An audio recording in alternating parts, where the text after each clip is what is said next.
Is your debt causing you sleepless nights? Knock your debt out with Debt KO. And your debt won't be the only thing keeping you up at night. Debt KO, free impartial advice on all your debt.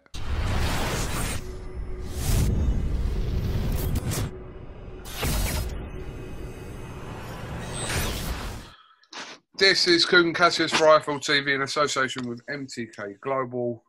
Delighted as always to be joined by Mr. Peter Fury. Peter, first of all, how are you? I'm still alive, KUGAN. I'm not dead yet. We just literally did an interview the day before you left for fight camp. I know. A lot of people said to me, I look very rough in that video, but, I look rough 7 days a week. So it's hard to tell. But no, I was under the weather.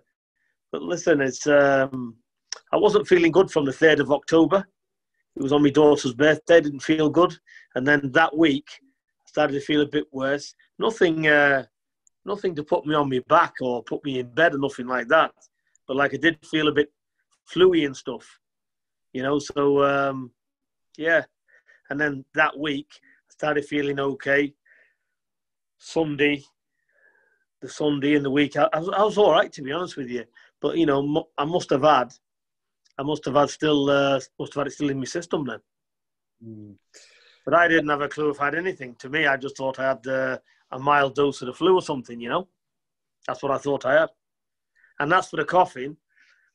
I want to be clear on this because when I was training, when I was doing the training camps in Belgium in 2011, 2012, the gym was like a fairway and I used to take them on the pads for a couple of hours or something and all my T-shirts would be wet.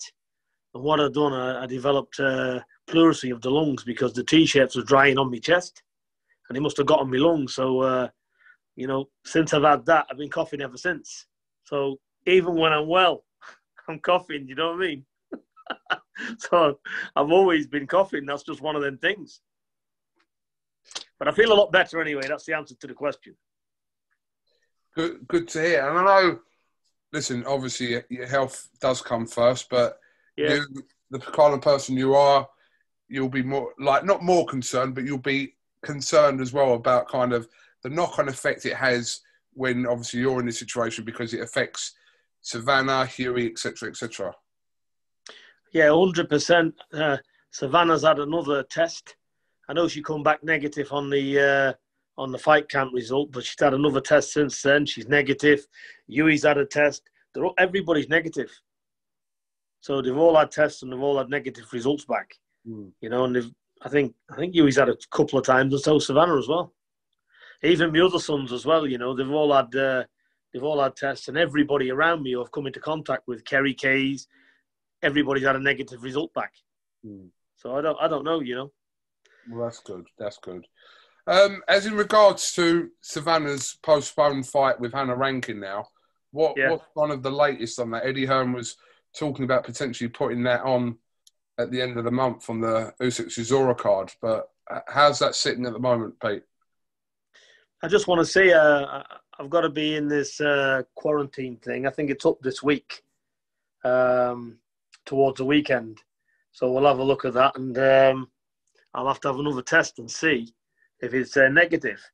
Because I was listening to yours and Eddie's interview the other day, and Eddie was saying, it can still be in your system. Although you've recovered from it, you can still carry the antibodies, and if that shows up, you'll get a positive.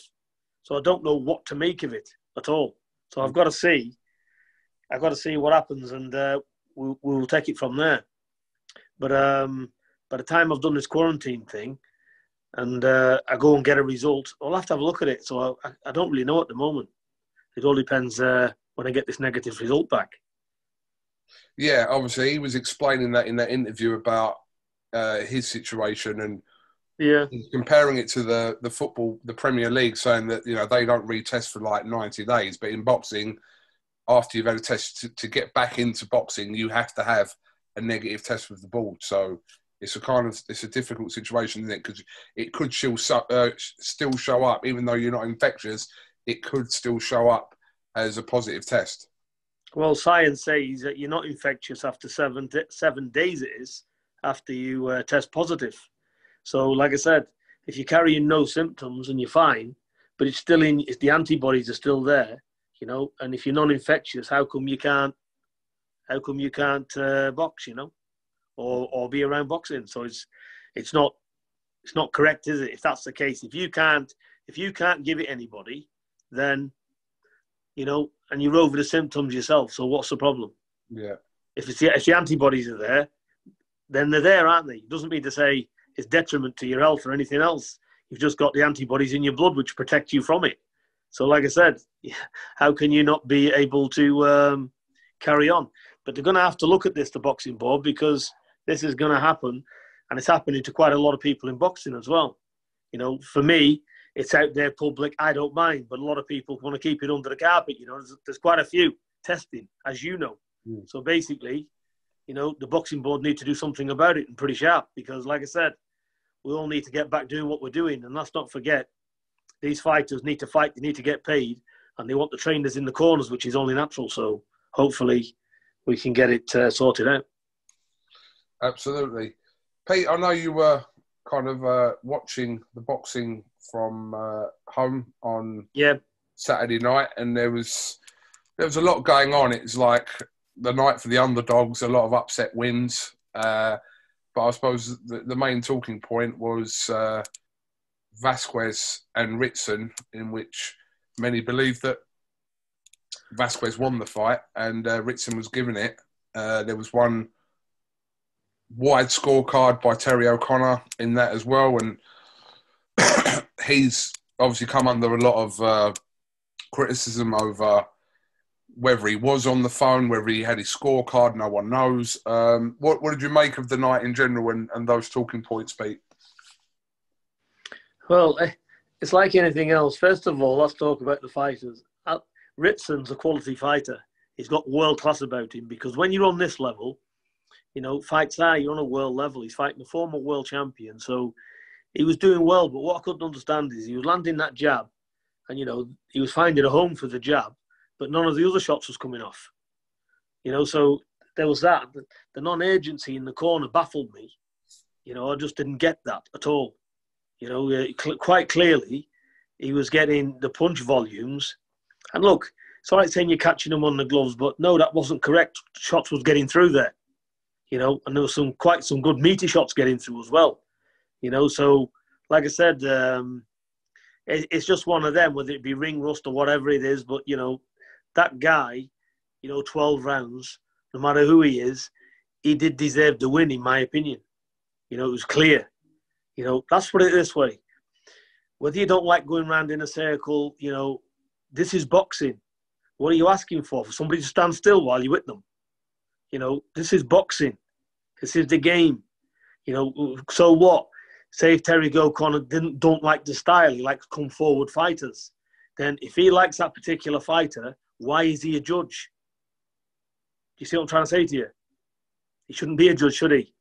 So his own personal opinion, the way he views fights, you know, if you're not coming forward, you're not knocking them out, and you're boxing and you're moving, probably Terry O'Connor don't like that. So he's not scoring for it. So this is what you see. And, you know, a few times I've watched him actually over the few years. We had a big issue with Huey when he fought Parker. And regardless of what people think of that fight and what they don't, you know, I was ringside looking at it. And I'm very skeptical anyway. I always look at the worst scenario. I'm not somebody that hopes for the best. You know, I'm looking at it. And, you know, to give Huey, regardless of what I thought about the win, but to give Huey 2 rounds or something out of 12, it was bizarre. You know, so I just didn't get it. So for me, listen, Terry O'Connor's not taking a brown envelope. He's not doing anything. But I think Terry O'Connor does things in his own mind, which is not correct for his position, you know, on the judging side of it. So it does need looking at, because he's been in a lot of controversial decisions. And my opinion is he's not been correct. I did speak to Terry at the Sexton fight. And because that's the first time I caught up with him since the Parker fight. And I just asked him, I just said to him, you know, you want to be fair in this scenario. I said, I know you're not judging it. You're a referee. I said, but, you know, he says, oh, well, You know, that's your opinion. I judge the fight how I've seen it myself. But you know what it is with people? It's just the way it is. But I don't agree with his scoring whatsoever. And it's not the first time with him, is it? So like I said, that's to say he's bent and he takes an envelope. No, nobody's saying that. You know, he probably believes, but, you know, his way of looking at fights ain't the correct way of looking at it. And he's being pulled up too many times now. Because wide scores like that is ridiculous. It's ridiculous. And, you know, it's and it's wrong. And the other point is this, and I'm not saying it's him, but people like this who wants to judge a fight the way he wants to judge it, and he thinks, oh, you know, that guy's from Mexico, I'm going to give it this English guy or whatever. I don't know what's going through his mind. But when you get people involved in judging like this, you know, it's easy for somebody who's got an agenda to butt in and say, look, you know, do us a favour, you know, this guy's X, Y, Z. You know, they're capable of doing anything. So like I said, I think the sport does need tidying up, because these scores, they shouldn't be that massive for disparities in the scoring anyway. Certainly not what happened the other night. It's wrong, isn't it? Can't say it's right. And listen, people don't speak up because they think, oh, you know, he's going to get no favours with the board. I've got fighters, decision to go against them. Well, I've got some news for you. Fuck off, because I'm not having any of it. You know, we need to speak up and speak out. If you want to take it out on my fighters, I'm only telling you what I see. You know, I see the scoring as being wrong. Shape it up and do the job properly. And I've got to say this. If my fighter comes out and he's lost that fight and he's had the nod with a referee or whatever, I'm going to come back in that dressing room and say to my fighter, you know what, you lost that. I ain't going to blow smoke up anybody's ass. Let the better man win the fight. Yeah. I don't care if it's my fighter or whatever. I said about Povetkin. I said, yeah, I had Povetkin winning by a few rounds. Pulev, no argument with the fight. He lost that. Yeah? Parker, different story altogether. Mainly because we've got people like O'Connor doing this. I don't know where he's scoring from. He must be. He needs to look at his mobile phone, because that replicates his scoring. Maybe he was watching, I don't know. He was watching a program on it. But like I said, look, it's not personal. It's boxing. But when you're in a trusted position, yeah, whatever you may be, whatever you're not, people need to look at it. They need to look at the past scoring and say, look, whatever this guy's reasons are, whatever his views are, even if they're genuine, they're not correct, step aside. Yeah. It's got to be proper, KUGAN, you know. Yeah. These young athletes, the training, this is their life, the training, especially when you look in serious fights, and all of a sudden, the corner's celebrating, you know, you think you've won, and then you're looking at the judges and thinking, oh, I've won, you know. It shouldn't be like that, should it? You should know when you've won a fight, shouldn't you? And everybody else should as well. I agree with what you're saying as well, Peter, about you should be able to say what you want to say without the fear of kind of it going against you in future fights. Like, that shouldn't be a thing. Do you know what I mean? Yeah, look, if you want to kiss all and you want to do all that, that's fine for you. But I'm 52 years of age. You know, listen, you could keel over tomorrow. You know, I'm into boxing for one thing. Be truthful with it, man up about it, and do the job properly. Not like, oh, you know, Terry's been in the job 40 years, you'll have to give him some leeway. Jog on, you're not doing it right. Move on, innit? Get somebody else in to do it properly. I'm not asking you to agree with me, KUGAN. Obviously, that's just my point of view. No, listen. I don't want to get you in any lumber. No, that's all right, Pete. That's all right. No, listen. I think what was there the other day was obvious for the majority of people in boxing. It's nothing to do with Lewis Ritson either. You know, like, I see people giving Lewis Ritson stick. It's nothing to do with Lewis Ritson. This ain't about Lewis Ritson. He's come away with a win. It's not that. That's not what the issue is. The issue is. No, exactly. Yeah. No, exactly. Ritson's a good fighter. And, you know, look, I'm glad he's won, to be honest with you, because I just think Ritson had an off night there, and I don't know what his corner was doing. You know, all relaxed. Well, you've had a year out. I could hear all this going on in the corner. It's like just waking up in the morning before you've had a cup of coffee. You know, it's serious this. You're there in that corner to advise the fighter. And no, it wasn't going well, was it? It wasn't an easy win as they thought. Even with Terry O'Connor, you know, massive decision. You know, still a split. So obviously, there's a problem there, isn't there? You know, so they need to You know, look, I was on the edge of my seat. I was saying, you know, why are they telling him that? He needs to do this. He needs to do that. He needs to do this because you want them. You know the talent's there, and they're not doing it. You just want them to do well. But listen, he won it. He trained hard for it. But he's, I think he'll be back next year and correct it, because all this about he needs a fighter coming on to him and all that, that's bollocks, isn't it? He needs to know, get the distance. There was no body shots being fired there. You know, when you got a guy that's zooming around the ring like that, he's popping little shots out everywhere all the time. You know, you have to slow him down.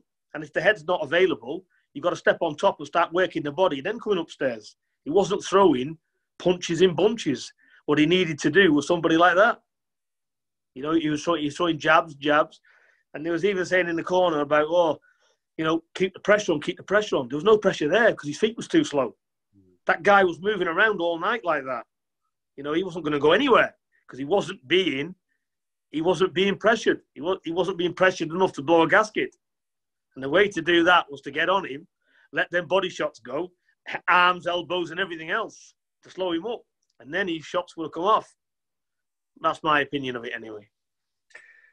It's a shame that the scorecards dominated the talking points of the night, because there were some really good performances, like I said, from the less favoured fighters on the night. Ryland Charlton beating Joe Laws, and Mark Leach beating Kes Ashfaq, even Kane Baker as well, beating Tony Bellew's kid. There were some good moments, some good performances from them guys. Yeah, there was. I thought Tony Bellew's lad was just too short notice for him. You know, he's a talent, he is. He can fight, that young kid. You can see the talent's in him. He's just got to get... He needed more time, didn't he? And the other lad, he was match fit because he'd only gone 10 rounds a few weeks ago. And he kept in the gym. So the experience and the match fit, it was a big ask. But it's done him no harm. Everybody's going on about, oh, it's a loss, that's the end of the game. No, it's not. It's how you lose. You know, there's a reason why that young kid's lost. Because his preparation, there wasn't enough time. But he's got a good future, that young lad. I enjoyed the fight, to be honest. He's got some talent. But yeah, did you watch Eddie Scotney, who made her debut as well? I did. I was impressed with her. She's quite good. I seen her. She took her time. She was feinting her shots, setting the shots up. She wasn't wasting anything. For a debutant, she didn't rush her work at all. She was very calm, very relaxed. It was an A-class performance. That's all you can say about it. Did you stay up for the fight between Lomachenko and Teofimo Lopez? I didn't, but I watched it the next morning. Yeah. And I never spoke to anybody. I thought to myself, I'm just going to watch this. So I didn't know the result, because it's the worst thing ever, isn't it? Yeah, of course. You know, so I just I looked at it, and he won. Yeah. Look, you know, I think what did he say afterwards, Lomachenko, that people, you know, real boxing fans need to know I was collecting data. Well, that's very good, and I do get it. And the slickness of him in and out, his footwork was sublime. You know, you couldn't fault it. But it's all right collecting data, you know. What about giving some out? You know, there was no punch rate. He didn't do anything. So he let loads of rounds slip by. You know, the first half of the fight, first 6-7 rounds, it was one-way traffic. You know, so he let the fight slip. He didn't do enough. Now, that's not to say he didn't do enough. I don't think he could do anything. I think Lopez was a bigger, stronger, you know, he was a bigger, stronger man, and he was unable to do anything. And towards the end of it, he could see himself probably slipping, and he had to take chances.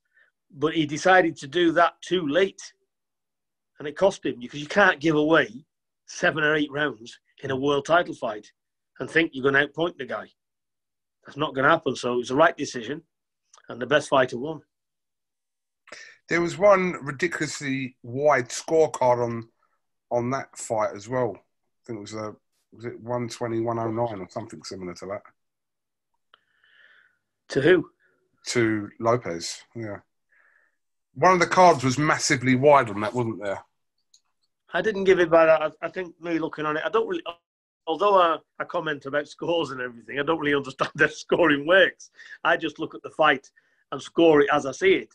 I think he gave away the first 6-7 rounds, and then he started having an even round or something like that. And I'd probably give it. I'd probably give it Lopez by about 4 rounds. He's got a big future, though, hasn't he, Teofimo Lopez? Oh my God, 23 years of age. You know, you got to say in that weight division, he looks unstoppable. You know, I think if the rematch happens, it's going to go the same way because he stood there, he was mixing it up as well. You know, what a guy for 23 years of age. You know, it's nice to see. You know, this is what boxing and dreams are made of. You know. Absolutely. Pete, any news regarding Hughie landing on the White Povetkin bill?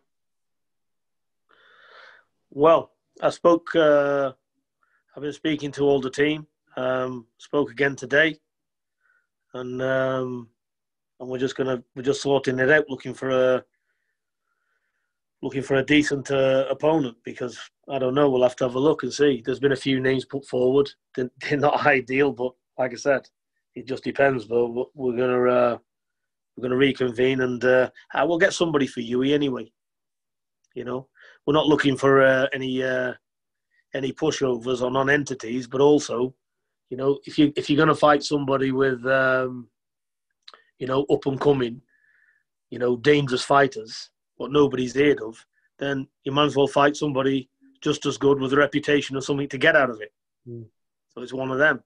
So it's a bit of a fine balance. So like I said, we're trying to work through it, and we'll definitely come up with some solutions. So he will be fighting Hughie, whether he's on that card or on Joshua's card, I'm not too sure.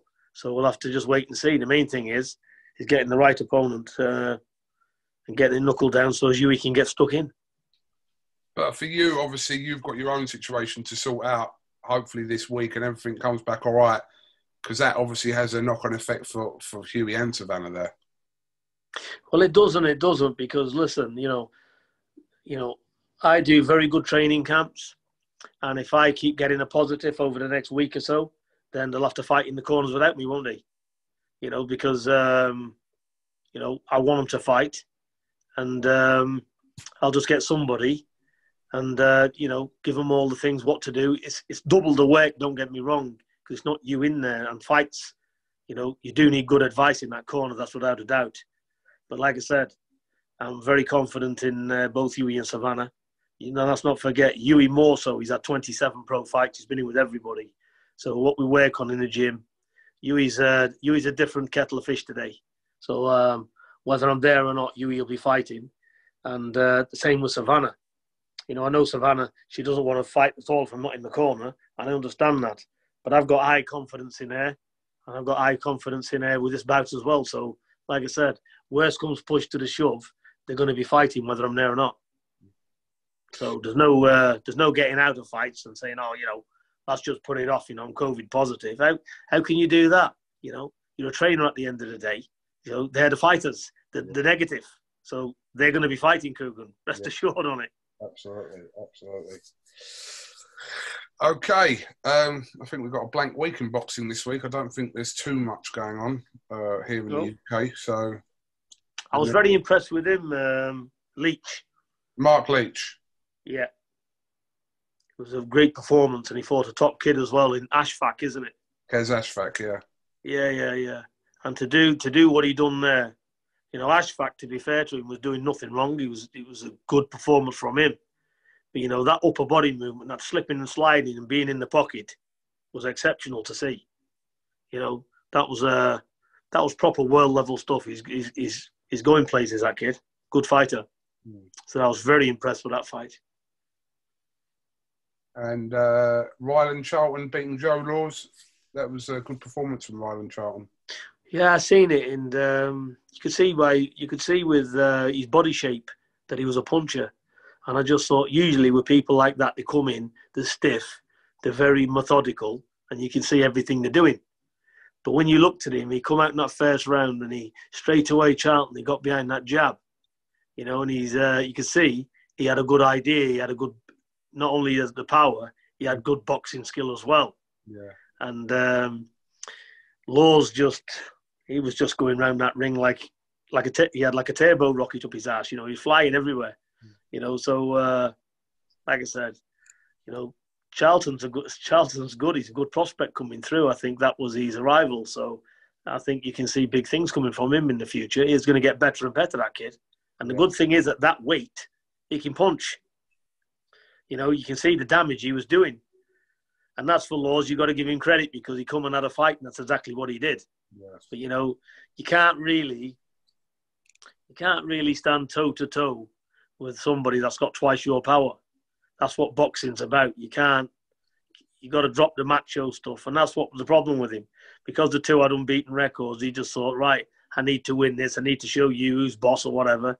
You can't do that. So partly for Laws is probably inexperience. But, you know, he lost to the better man. There's no question. Okay. Well, Peter, appreciate your time as always. Wish you the best of health. You seem fine, so hopefully you get a negative test when you're next tested. Yeah. You can get back to work. Yeah, that's it, KUGAN. So, but listen, a lot of people's had it, haven't they? So I think everybody's going to end up with it at one time or another. Because how can you be odds it? And I've got to say, I haven't been around hardly anybody. You know, the people I've been around is who I said that, you know, I keep a close circle. I'm not really somebody that mixes in crowds. I don't go anywhere. Yeah. So obviously, if I'm going to the petrol pump, I've got gloves on. So I don't really touch any public services. So you tell me. So I don't know how I've got it. Either some of the kids has brought it back in the house and touched the surface or something, or I've touched that. It can be anything. So like I said, I don't think, how can you protect yourself from it, really? You can only do your best, can't you? No, exactly. Lock yourself up on your own and don't have any contact with anyone. That's the only safe way of doing it. But how do you do that? You got to live your life to a certain degree. You're not able to do that, are you? No, but, you know, it's difficult. It's difficult. And like I said, there's no set way of, like, getting it. And people that have been around people haven't got it. Like, people that have lived with people haven't got it. So how does that work then if you're around someone all the time and they haven't got it? From someone who's tested positive, I think there's a big grey area in how this is contracted. So yeah, well, fortunately, like I said, my missus ain't got it. Nobody's got it. I'm the only one that's got it. So, which is a good thing, don't get me wrong. But anyway, if old Donald Trump, mate, can have no problem, it's good for me. You know? Donald Trump and Boris Johnson have had it, so yeah. Yeah. Exactly. Everybody's had it, haven't they, nearly? A lot of people's getting it now, even more so with his second phase, aren't they? Yeah. So when's the next shows then, KUGAN? What's happening? The next one will be Usyk and Chisora, which is not this weekend, next weekend. Looking forward to that. That'll be a good fight to see. A very good fight. Definitely. You know what? I've got to tell you here. They say, you know, can Usyk? I've heard a lot of comments. You know, everybody's saying, you know, can this guy take it from a real heavyweight? Well, Joe Joyce is not like Joe Joyce ain't a middleweight, is he? You know, they had a proper contest with no head guards on. You know, and I seen Usyk stand his ground and take everything Joe Joyce had to deliver, and he was firing straight back.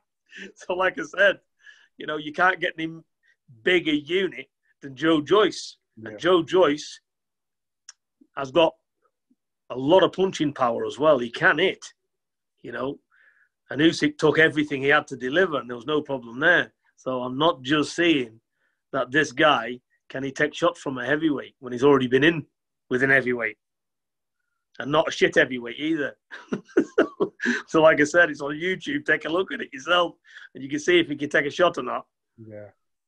So intriguing fight. It really is. It is. I'm looking forward to seeing it. It'd be a good fight. A good undercard as well. Yeah, decent undercard. But no, we're not looking for any pushovers for Yui. Getting back to Yui, it's just making that bit of a leap from fighting somebody who's just as dangerous as somebody with a good reputation or something to gain from it. So that's the bridge we're trying to look at here, you know. So if there's good fights available, it's as well to take them rather than just take somebody who's up and coming with no name. That's a good fighter. So we've got to look at it. Well, hopefully something's confirmed soon. I'm sure we will. Everybody's working on it. I know everybody's looking at it. Eddie's looking at it. They're all looking at it. So we'll get something back. Okay. Well, Peter, I'm sure we'll catch up with you over the next week or two anyway, when you have more news on your fighters and yourself. And, yeah, like I said, get yourself better, even though you look better. And I'm sure we'll talk soon. Yeah, well, it'd be good to get everything back to normal, But I'm really looking to get Savannah's fight out the way, because if ever a girl's waited, she had the light heavyweight world title postponed to the first COVID, and now she's had another world title postponed to COVID again. So it's unbelievable. It's just it's one of them, Everything's meant for a reason. But I will say this about Savannah Marshall, yeah. She's very, very intelligent, and she's patient, and she's took it so well, it's unbelievable. She said to me, it's meant to be, so let's just get the fight on as soon as we can. Yeah. She's back sparring. She's trained today, and that's it. But she has got a world champion attitude. She has. So I see. I can't wait to get her in the ring, because I'm quite sure she's going to be around for quite a while. We'll look forward to it. Yeah. Okay. Have you got anything else you'd like to add, Peter? What are you having for your tea? Don't know yet. I don't know yet. I'm going to think about it in about 10 minutes. Yeah. No, it's always good speaking to you, KUGAN. And let's just see what the next coming days unfold. Definitely. Yeah. All right, Peter, thank you very much, and we'll definitely catch up soon. No problem, KUGAN. All the best to you, mate. All right, top man. Thank you very much, Peter Fury. Is your debt causing you sleepless nights? Knock your debt out with Debt KO. And your debt won't be the only thing keeping you up at night. Debt KO. Free, impartial advice on all your debt.